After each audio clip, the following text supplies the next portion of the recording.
দর্শক, এই যে দেখুন, আমি কাঁচা পেঁপে সিদ্ধ করলাম আর জুস বানায় খাইতেছি। এটা আমি মিরপুর আড়ত থেকে 5 কেজি পেঁপে আনাইছি, 250 টাকা নিয়েছে। এটা 15/5/2025 সাল। তো আমি এখন কিন্তু বাজারে 80 টাকা 70 টাকার নিচে পেঁপে নাই। আর এই এত দামে পেঁপে দেখে অনেকে পেঁপে খায় না।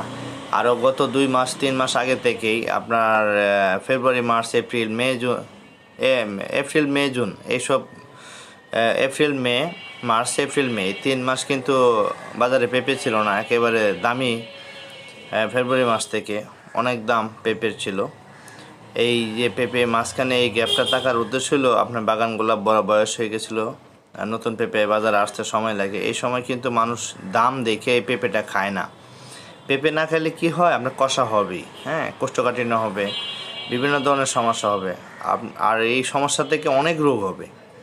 হয়তো মনে হতে পারে যে এটা দামি জিনিস পরে খাবো, কিন্তু না, এই পেঁপেতে অনেক উপকার। পেঁপের শুকলা অনেক পাওয়ার। এই শুকলাটা দিয়ে আপনার ব্লেন্ডার করে মাছের গায়ে দিবেন, মাছ পরিষ্কার হয়ে যাবে। এত পাওয়ারফুল অ্যাসিডিক খাবার। কিন্তু এই জিনিসটা আমরা শরীরে পরিষ্কার করে এটা যদি আমরা সিদ্ধ করে আমরা একবেলা বা 2 বেলা খাই, তাহলে আপনার ইন্টেস্টাইনের যত সমস্যা আছে ক্লিয়ার হয়ে যাবে। এই জিনিসটাই আমি আপনাদের সামনে তুলে ধরলাম।